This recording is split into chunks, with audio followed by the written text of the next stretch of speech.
Bonsoir à toutes et à tous et bienvenue sur El Marhalabiya. Quel plaisir de vous retrouver pour ce nouveau numéro de Microscope en ce samedi 11 février. On va revenir sur l'actualité qui domine l'Algérie, une Algérie, du moins un pouvoir algérien qui fait parler de lui maintenant depuis plusieurs mois. Et cette semaine, c'est particulier avec des sorties disproportionnées.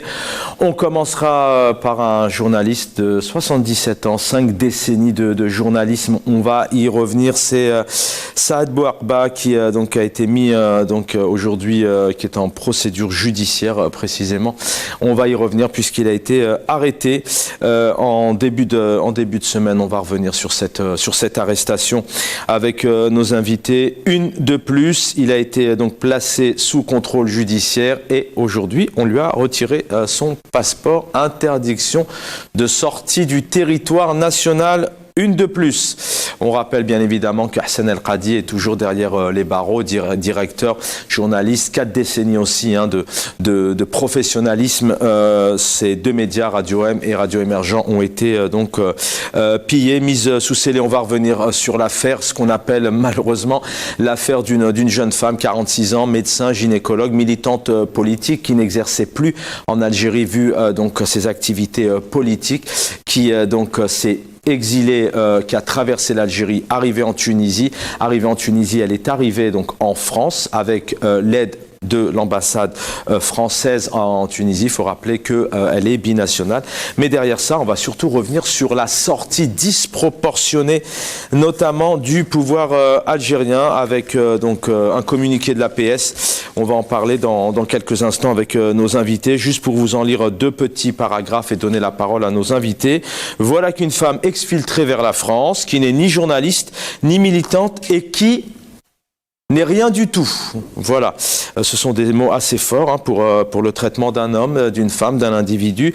48 heures après, on lui offre les plateaux et on l'invite à s'exprimer sur des chaînes de TV publiques.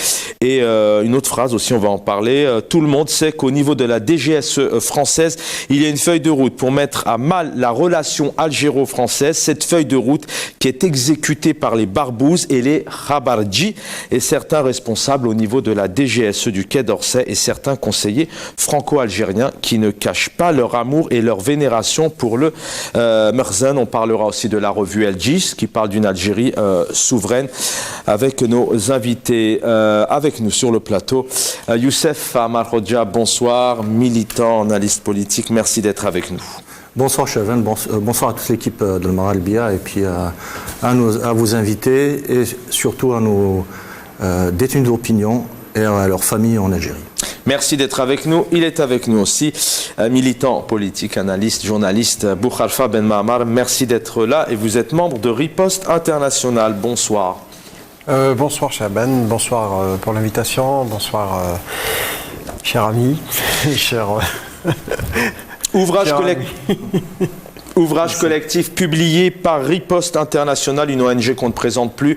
Riposte International qui fait donc un travail pour, bien évidemment, pour les détenus, pour la liberté d'expression, la démocratie, le changement de système en Algérie, mais pas que, qui intervient dans plusieurs pays. Dissidence populaire, regard croisé, on prendra 2 minutes en fin d'émission pour nous présenter ce livre. Bien évidemment, on rend hommage encore une fois ce soir, on l'a fait tout au long de la semaine avec des émissions spéciales.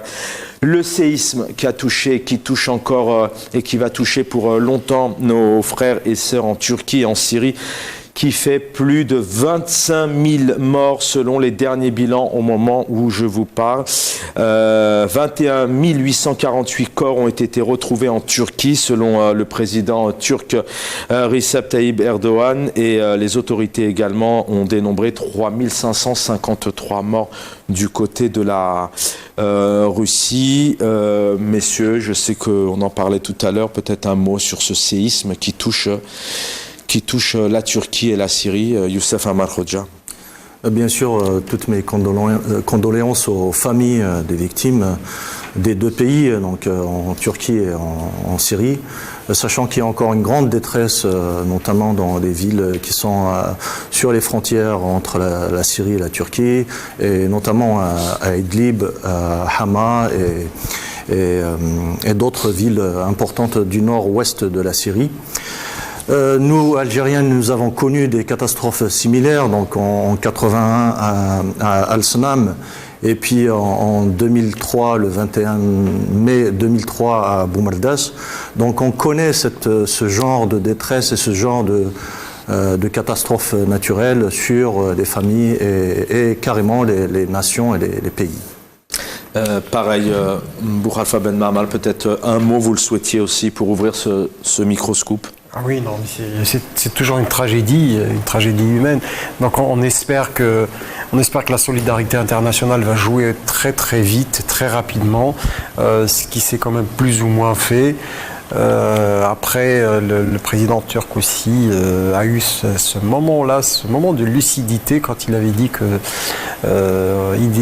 c'est-à-dire que la construction parasismique n'a pas joué son rôle comme elle le devait, parce que n'oublions pas qu'en 99 il y a eu aussi un séisme d'une importance aussi beaucoup plus grave que ça, mais entendre ça de la bouche d'un pays du Sud, d'un président d'un pays du Sud, et admettre qu'il y a eu des défaillances, voilà.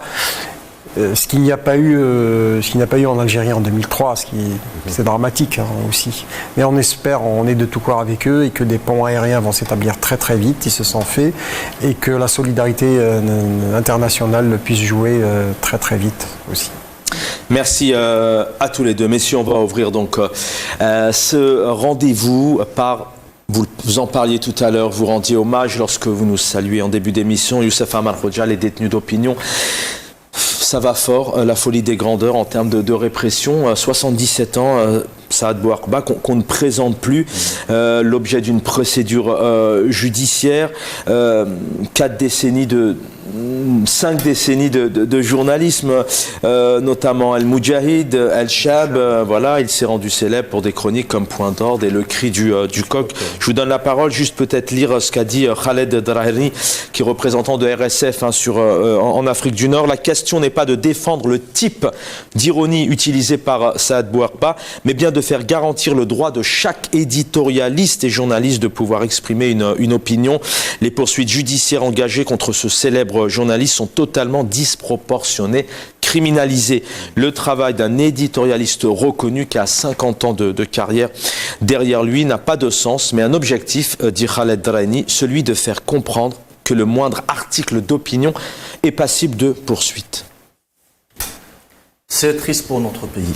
Vraiment triste de voir que toute une vague de persécution qui a atteint maintenant son paroxysme avec les journalistes. Donc rappelons que Amira Bouraoui aussi, elle a commencé à être journaliste, et puis elle publiait souvent sur ses pages en ligne. Et voilà, peut-être que ça vous a échappé aussi, il y a un autre journaliste qui risque 5 ans de prison, c'est M. Farid Harbi. De tout sur Boumardas. Donc, comme je suis originaire de cette région, donc j'ai tout de suite entendu parler de cette affaire. Alors que c'est quelqu'un, donc c'est un journaliste qui parlait de la vie quotidienne des gens. Donc, pratiquement, il marchait sur des œufs. Il ne parlait de politique que très très rarement ou d'une façon très insinuée. Donc, on voit des journalistes de tous bords en train d'être. C'est une chasse à l'homme auquel on est en train d'assister. Qu'est-ce qui se passe en Algérie au sein du pouvoir maintenant, selon vous? Depuis, on a un spécialiste, professeur, Monsieur Boumral, qui disait que l'Algérie n'a jamais vécu une période comme celle-là. C'est vrai qu'on évoquera tout à l'heure Moustapha Benjama aussi, qui est derrière aujourd'hui, qui est interpellé. Qu'est-ce qui se passe? Pourquoi est-ce que le pouvoir algérien prend une telle direction envers son peuple? Donc on peut seulement supposer, c'est des hypothèses, mais bon, on peut aussi déduire par analyse. C'est que le régime algérien est en soi dans une lutte de clans, Et cette lutte de clans a pour sujet le soutien de la puissance coloniale française. Et si vous voulez, on va développer un peu plus loin.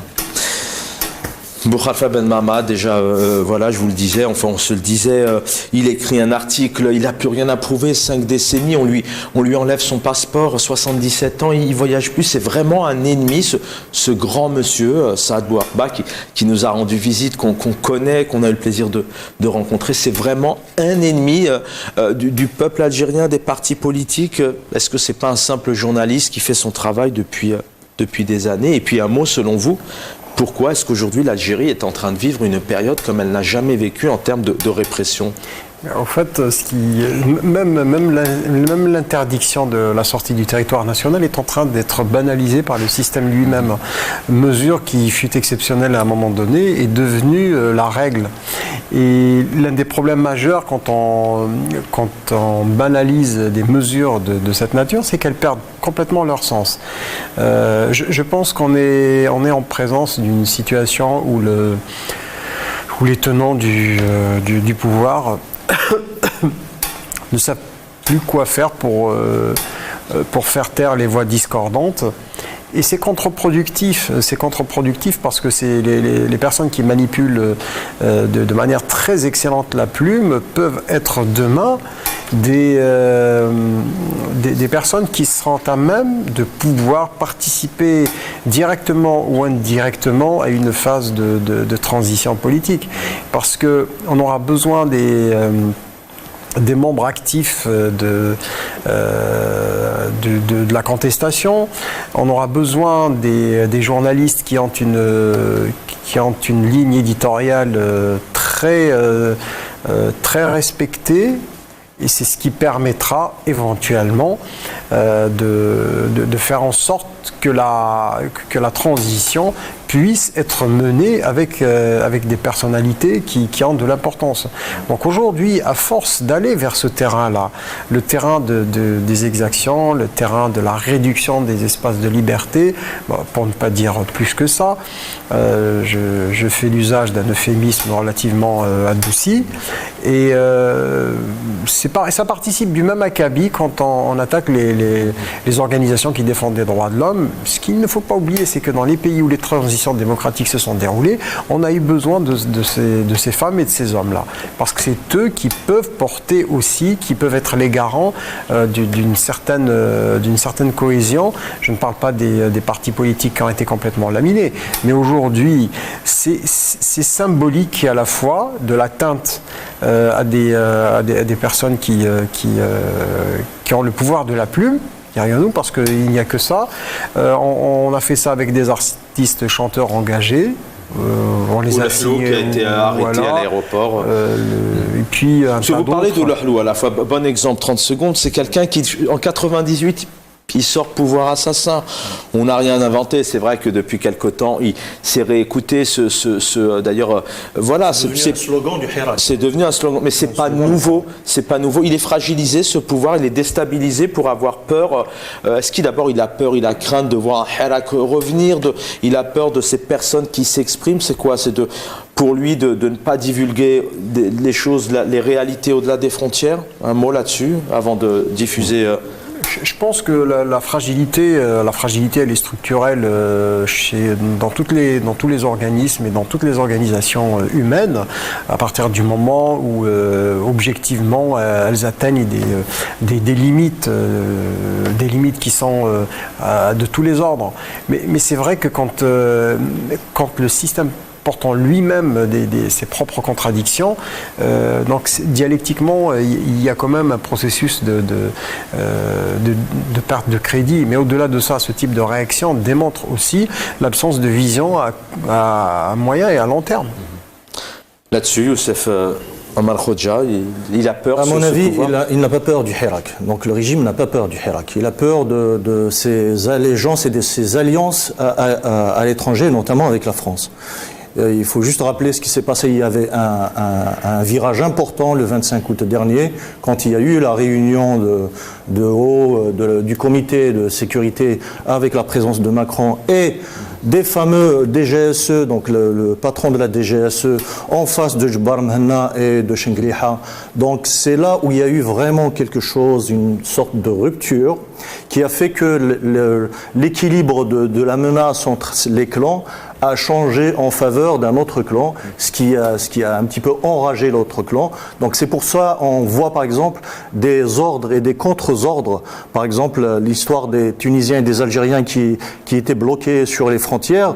Un ordre qui disait bloquer tout le monde et puis Monsieur Tebboune qui demande de relâcher, de reprendre le passage des frontières à la normale. Donc voilà, ce sont deux clans qui sont en train de ruiner la réputation de l'Algérie et qui sont en train de créer de gros soucis pas seulement à la réputation de l'Algérie, mais même à la crédibilité. Mais nous allons parler peut-être de l'erreur fatale qu'avait faite la stratégie française en Algérie, d'avoir, au lieu de croire aux démocrates en Algérie, elle avait parié sur un régime dictatorial qui est, comme on avait dit à la dernière émission, versatile et imprévisible. Alors, il y a tout de même ces arrestations, mais il y a quand même un président de la République qui est là, Abdelmadjid Tebboune, qui est plutôt ouvert, bien dans ses baskets lorsqu'il s'exprime. On va le voir ici, notamment s'exprimer sur ces journalistes, près de 8000 journalistes, pas loin de 200 médias, et puis il dit clairement, moi, je n'ai rien contre la liberté de la presse. عندنا 8000 ما يفوق 8000 وشي صحفي.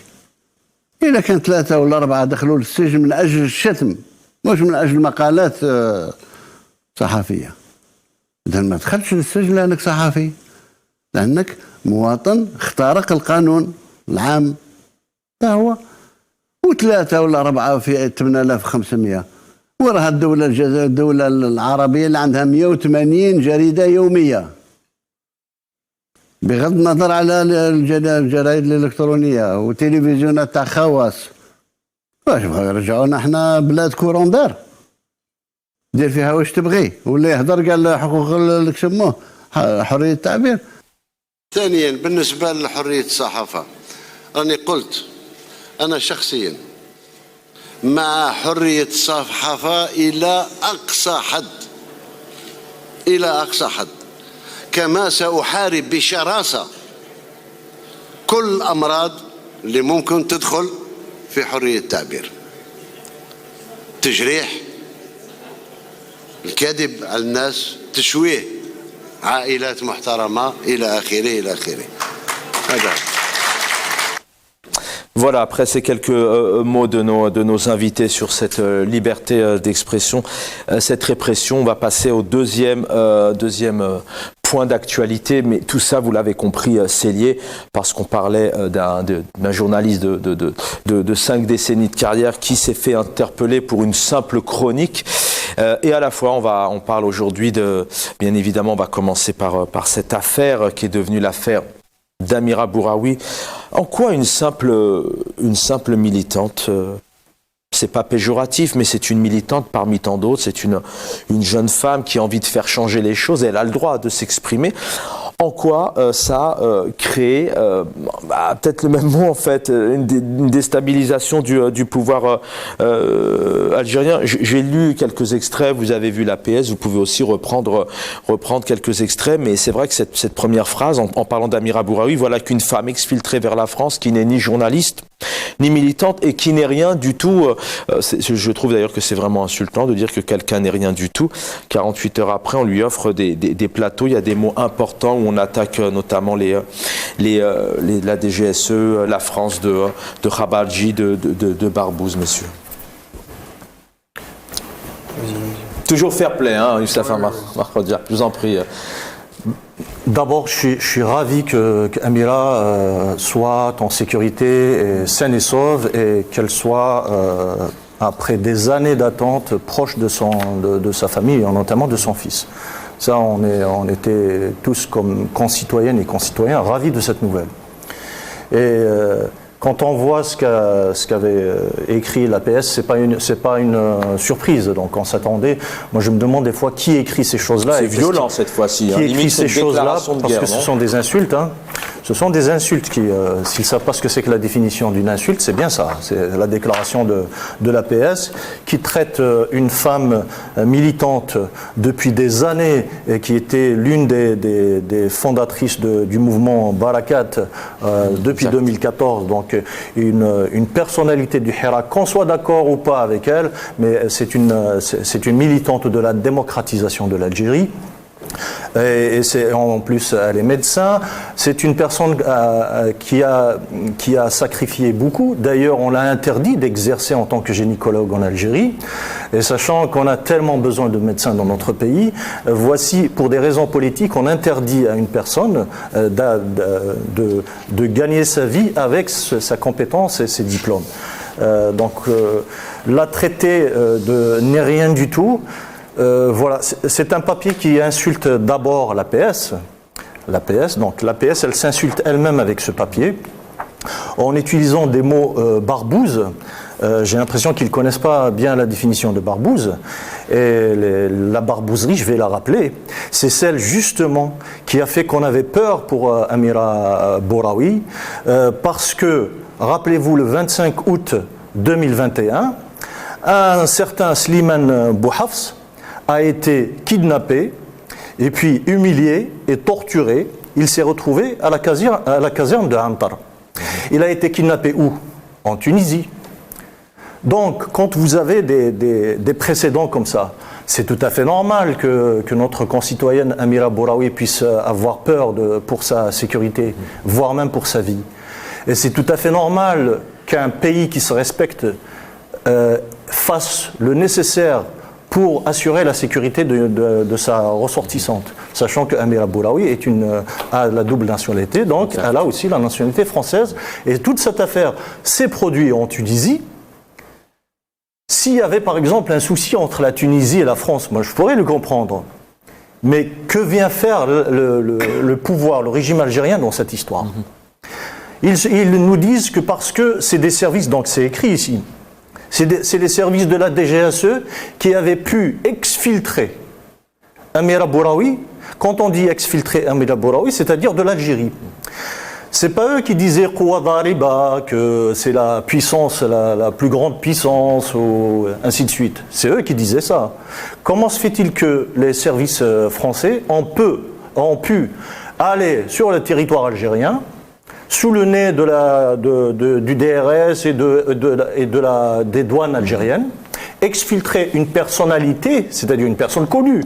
C'est pas monsieur Mohamed ou madame Fatima. Donc on a exfiltré une personne qui était surveillée par les services secrets algériens. Une personne effectivement surveillée. Juste vraiment 3 lignes et je vous donne la parole. Voilà ce que dit Amira Bouraoui. On ne quitte pas sa terre avec gaieté de cœur. Il peut nous arriver de décider de partir car on n'en peut plus, on n'en peut plus de temps d'injustice. Elle dit interdire un citoyen de voyager est une atteinte à ses droits les plus élémentaires, surtout quand la Constitution stipule que l'interdiction ne peut être que de 3 mois renouvelable une seule fois et qu'on vous interdit de voyager pendant des années. Il faut savoir qu'on lui a retiré son passeport et qu'elle ne pouvait pas voyager. Et vous l'avez compris, la Constitution n'est pas respectée. D'abord, effectivement, un mot, vous avez bien fait, Youssef Amal Rodja, d'abord sur cette femme militante parmi tant d'autres. Ça rejoint un peu ce que je vous ai dit tout à l'heure, c'est que l'usage abusif de l'interdiction de sortie du territoire national a rendu complètement, a banalisé complètement cette mesure qui est censée être exceptionnelle et réservée dans des cas bien spécifiques. Maintenant, est-ce que je peux me réjouir qu'une de mes concitoyennes ait quitté le territoire national comme elle le dit et comme tous ceux et celles qui ont suivi ce qui est en train de devenir un vaudeville pour certains, c'est pas de gaieté de cœur aussi qu'on quitte son pays, surtout pour lequel on s'est engagé. Mais moi je vais dire que je vais rester quand même poli et courtois.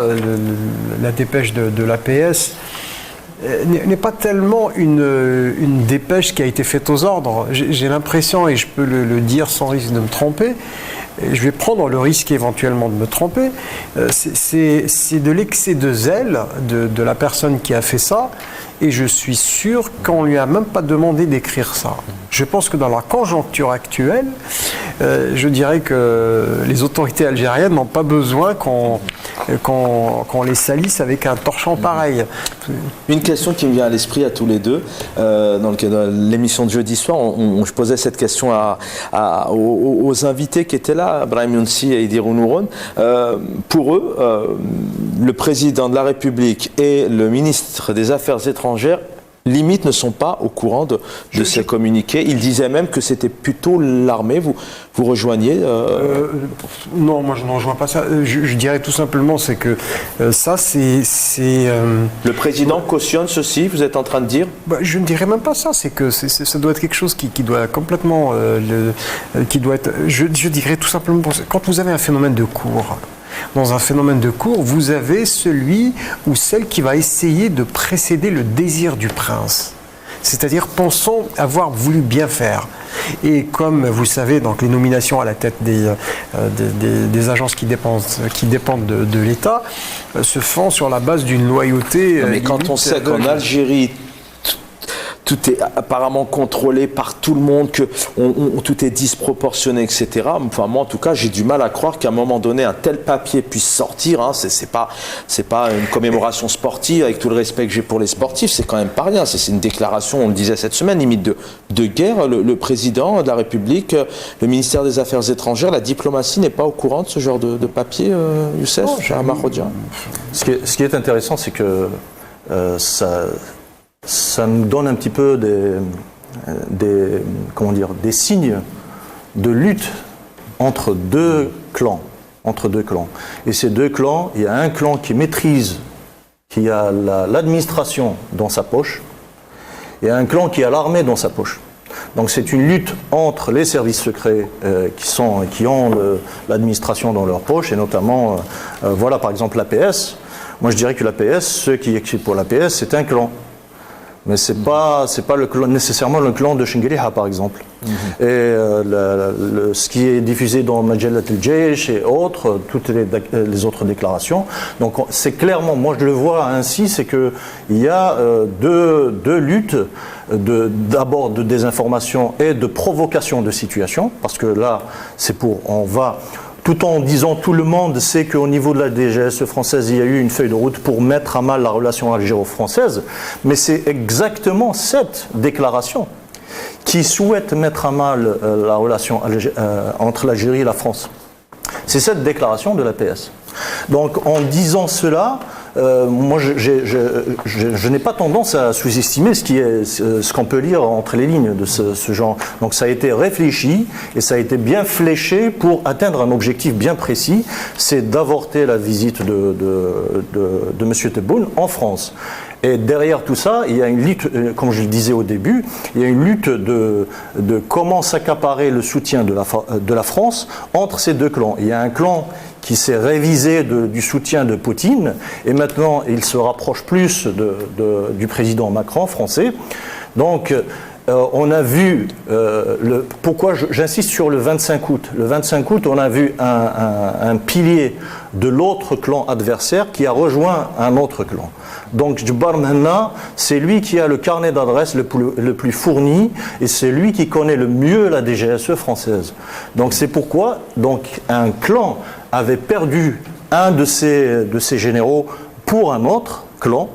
Et maintenant, la guerre de l'information, la guerre de l'intoxication fait que, attention, on va faire tout pour qu'il n'y ait pas, pour que l'autre clan ne gagne pas les faveurs de la France. Moi, si vous permettez, j'ai une toute autre lecture parce que je pense quand même qu'il faut faire une extension du contexte dans lequel ces séquences sont en train de se jouer. Il y a quand même le plan géopolitique régional qui est assez complexe. Oui, voilà, parce qu'on ne peut pas, réduire, je pense, les relations franco-algériennes à quelque chose de... On va y venir, et je sais que c'est un dossier aussi qui vous parle énormément, Youssef Ahmad Rodja.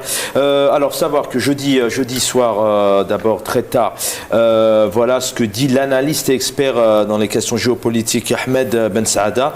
Donc il dit il a indiqué à Alger que l'exfiltration de la dénommée Amira Bouravi vers la France depuis la Tunisie, donc il affirme le modus operandi, c'est-à-dire la manière d'opérer de cette exfiltration n'est pas du tout anodin. Il est intervenu notamment sur la chaîne 3. Il a précisé que le financement de certains médias comme Radio M et par le Quai d'Orsay n'est plus à démontrer. Voilà ce qu'a dit Ahmed Ben Saada jeudi soir. Et puis Abdelmadjid Tebboune, président de la République, donc c'était hier soir à 21h. Donc il a enjoint, il a ordonné expressément donc de ne pas gêner ni entraver la circulation au niveau des postes frontières des Tunisiens frères souhaitant entrer en Algérie ou en sortir. L'actualité, c'était aussi cet homme qui a passé 7 ans en Algérie en tant qu'ambassadeur, Xavier Driancourt, qui fait plusieurs sorties depuis plusieurs mois. Vous me direz, il a besoin de vendre son livre, mais il revient notamment ici sur, pour lui, 42 millions d'Algériens qui ont cette envie de quitter l'Algérie. Plus loin, Xavier Driancourt, vous dites, et c'est très frappant cette image, c'est chic. Vous dites au fond, il y a 45 millions d'Algériens qui auraient envie de venir en France ou en Europe. C'est la réalité. Ou peut-être 42 millions sur 45, parce qu'il y en a, il y a des irréductibles. Ouais. Mais 42 millions d'Algériens qui veulent venir en France. Alors, qui veulent venir en France parce qu'ils ont de la famille en France, parce que beaucoup parlent français, parce que, voilà, on leur parle tellement de la France depuis leur enfance qu'ils veulent connaître ou découvrir la France, ou venir travailler, ou venir s'installer.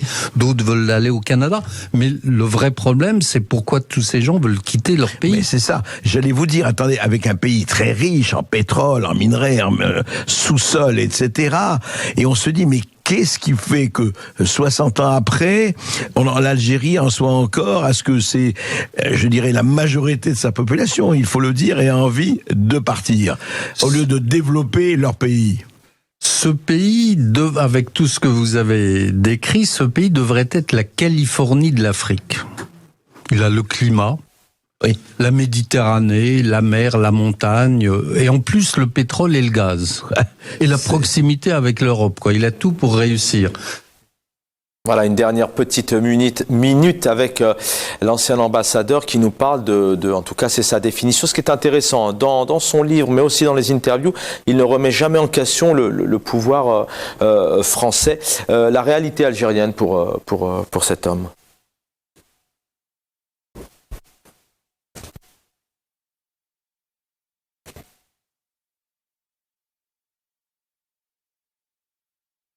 Alors, a priori, il y avait du son, mais je peux vous faire un réel plaisir de le lire.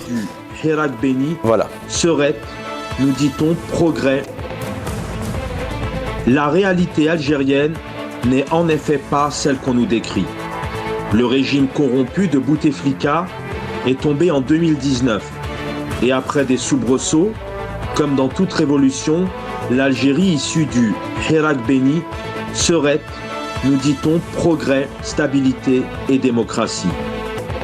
Or, tous les observateurs objectifs constatent que depuis 2020, après peut-être quelques semaines d'espoir, le régime a montré son vrai visage, celui d'un système militaire, formé, on l'oublie, aux méthodes de l'ex-URSS, brutal, tapi dans l'ombre d'un pouvoir civil, sans doute autant affairiste que celui qui l'a chassé, obsédé par le maintien de ses privilèges et de sa rente, indifférent aux difficultés du peuple algérien.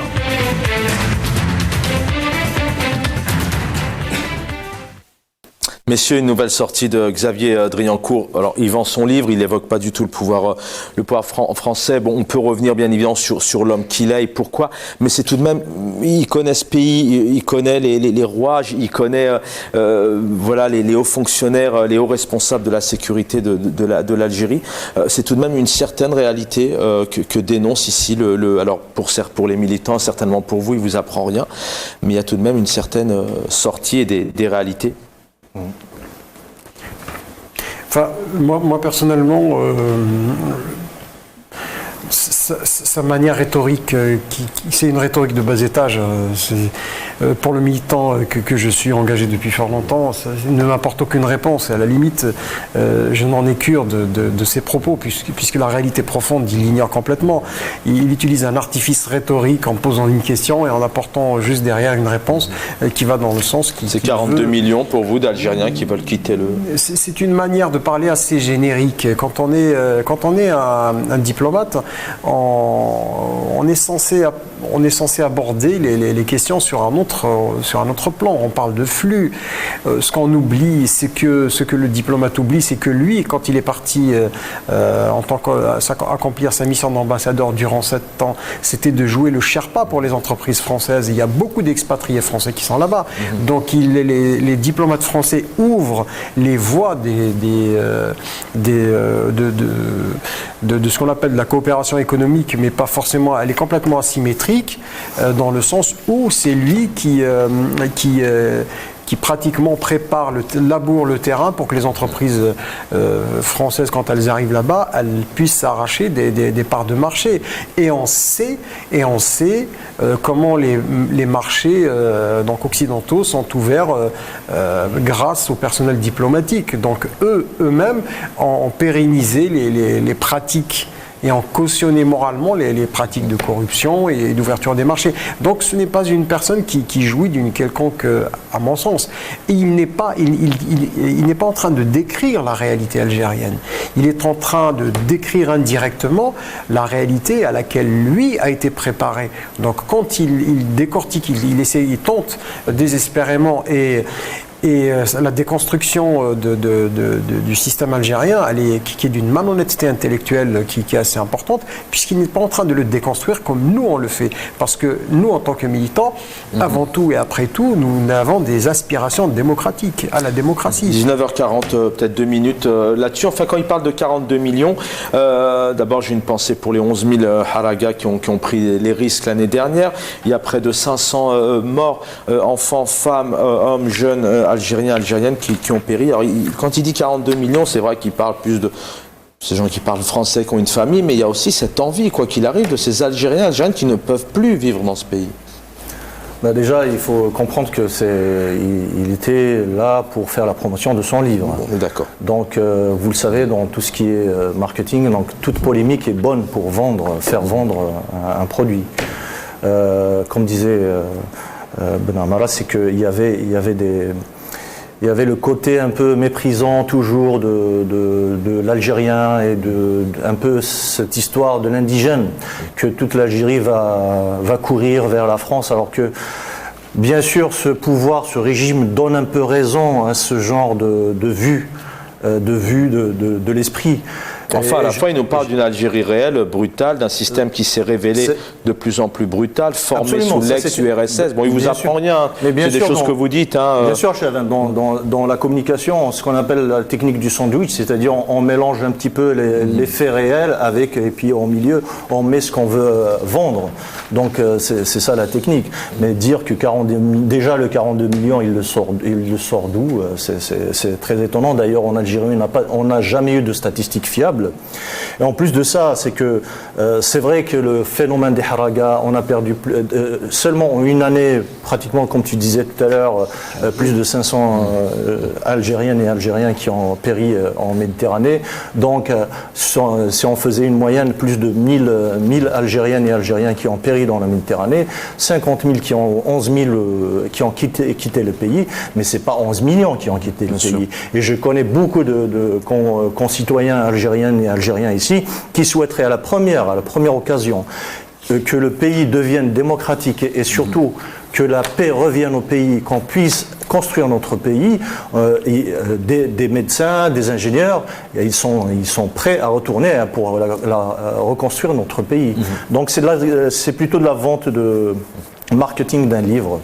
Il nous reste quelques minutes, je vous lance juste là-dessus. On va revenir bien évidemment aujourd'hui sur ces relations franco-algériennes après 10 mois du je t'aime moi non plus, du chat à la souris, avec des sorties qu'avait donc évoqué Emmanuel Macron, un système politico-militaire. À l'époque déjà, Alger a fait rappeler son ambassadeur. Il ne faut pas oublier que mercredi soir, le président Abdelmadjid Tebboune a rappelé, je le disais tout à l'heure, Saïd Moussi, ambassadeur pour consultation suite notamment à cette affaire. Le porte-parole seulement, sans être péjoratif pour la personne, mais c'est le porte-parole de François Delmas du ministère des Affaires étrangères français qui dit clairement, pour notre part, nous entendons continuer à travailler à l'approfondissement de notre relation bilatérale.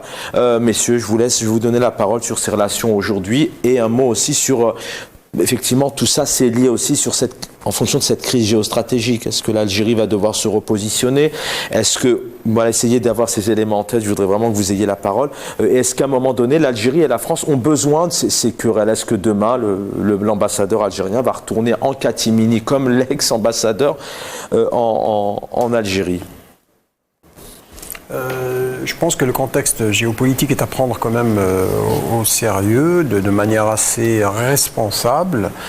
Et je pense que c'est des questions dont les animateurs du mouvement de la contestation devraient s'en saisir, parce que je pense que la plupart des militants qui ont travaillé d'arrache-pied pour produire du sens et de la réflexion et donner de l'épaisseur à la contestation, je dirais que peut-être aussi par habitude on s'est complètement détaché de ces questions-là.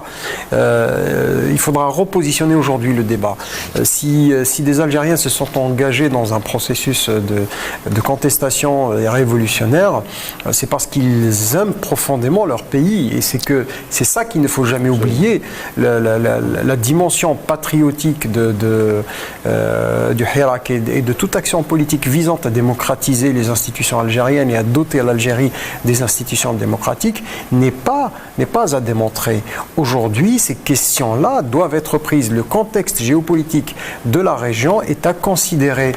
Nous avons le pays qui a la plus longue frontière autour de ces pays. Il faut voir aussi dans quel contexte nous vivons. Donc nous avons des tensions avec le voisin marocain, nous avons des tensions aussi avec les Mauritaniens, il faut le dire. Nous avons une poudrière qui est la Libye, qui est juste à côté.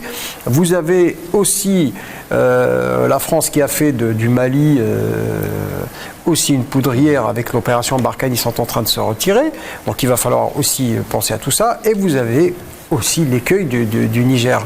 Donc vous êtes dans une configuration où ces pays-là, vous savez, beaucoup de gens ne savent pas que ces pays-là ont augmenté leur budget d'armement en 2021 et en 2022.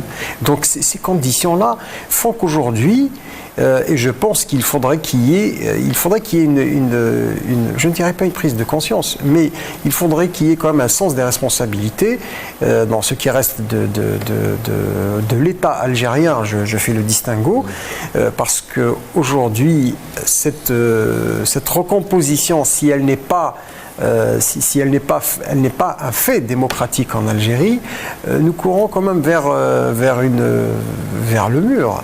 Parce que là, la France, quels sont les intérêts de la France dans la région?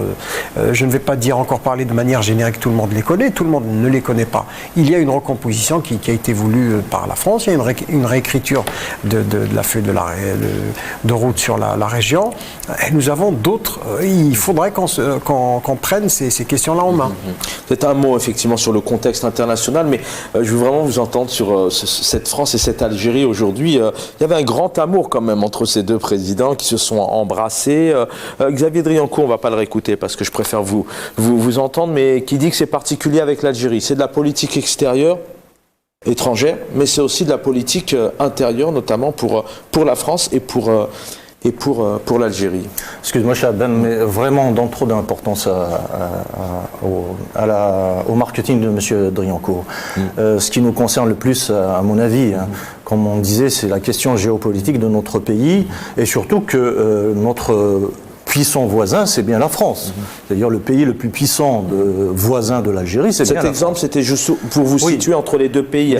Comment se positionnent ces deux pays aujourd'hui? Est-ce que demain, ils vont se resserrer la main et le positionnement, s'embrasser? c'est que la France s'est trompée lourdement sur le Hirak.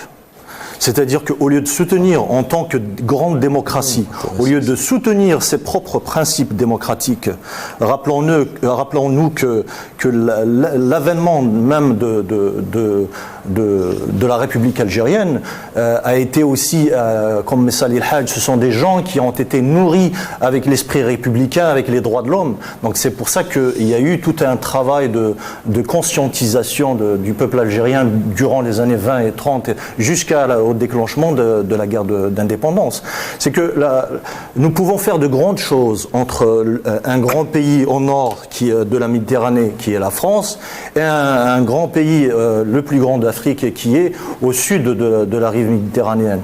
C'est que la France est tombée dans un piège de peur de perdre une certaine influence, et surtout sous l'influence de la France-Afrique, alors que la France-Afrique a démontré qu'elle a joué un rôle contre même les intérêts français. Nous avons changé d'époque, donc la mentalité néocoloniale est en train de partir.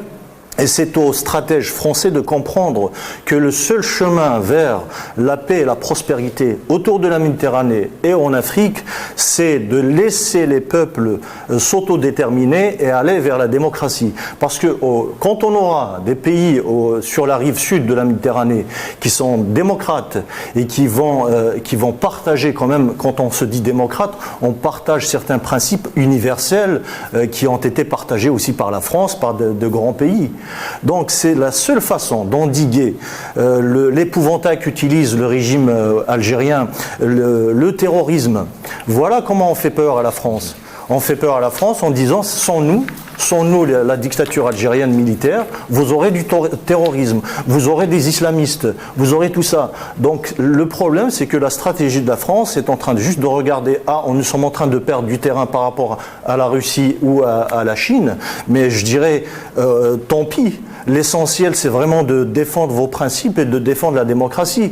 Nous avons alerté plusieurs fois à la place de la République que les choix stratégiques, géostratégiques de la France en Afrique et notamment en Algérie sont partis pour avoir ce genre de résultat. C'est-à-dire, ils ont parié sur un régime qui est instable, auquel on pourrait jamais construire quoi que ce soit de valable et qui viole toutes les lois et même les lois qui ont été signées par les deux États. Une dernière minute, il est 19h51, voilà, il nous reste une minute. Je vais juste marquer un peu, voilà, donc je vais me permettre juste d'être un petit peu en porte-à-faux par rapport à ce qui a été dit.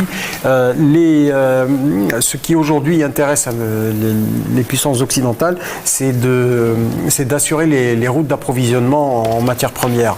Et aussi les régimes démocratiques dans les pays du Sud n'arrangent pas les affaires des sociétés occidentale, dans le sens où on va devoir réviser les prix, on va devoir réviser la nature des partenariats que nous avons, parce que c'est toujours des rapports asymétriques.